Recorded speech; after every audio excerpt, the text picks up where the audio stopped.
আসসালামু আলাইকুম। প্রতিবারের মতো করে এবারও করে ফেললাম চড়ুই ভাতি। যদিও ভিডিওটা ঈদের আগে করা, নানান ব্যস্ততায় শেয়ার দিতে পারি নাই।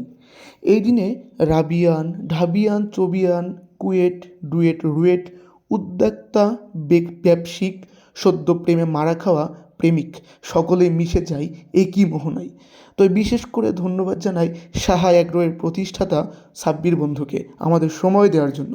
এই চড়ুই ভাতির জন্যই আমরা যে জায়গাটি বেছে নিই তা হলো শৈলেন শাহের জমিদার বাড়ি। তো রান্না শুরু হয় এবং প্রতিবারের মতো এবারও অপু এবং জিহাদ সফলতার স্বাক্ষর রাখে তাদের রন্ধন শিল্পে। তো রান্না শেষ হলেই খাবার পালা, শুরু হয় খানাপিনা। সারাটি দিন ছিল প্রচণ্ড গরম এবং গরমের দিনে গরম গরম ভাত এবং সদ্য চুলা থেকে নামিয়ে আনা গোস্ত, এ যেন চোখের জল মুখে হাসির মতো ঘটনা। তো খাওয়া দাওয়ার পাট চুকলেই হয়ে যায় এক পশলা আড্ডা, এ যেন অন্তিম তৃপ্তি।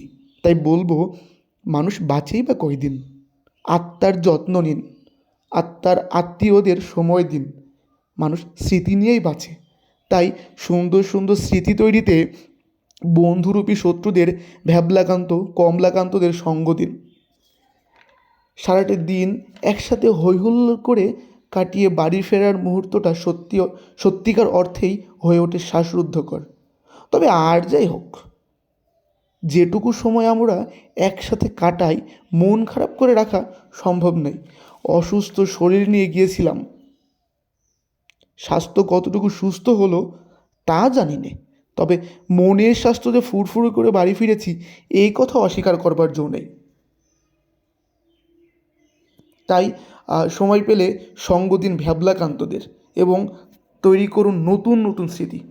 ইনশাল্লাহ আবার দেখা হবে পরবর্তী কোনো এক চড়ুই ভাতির গল্প নিয়ে। ততদিন ভালো থাকুন, সুখে থাকুন। আসসালামু আলাইকুম।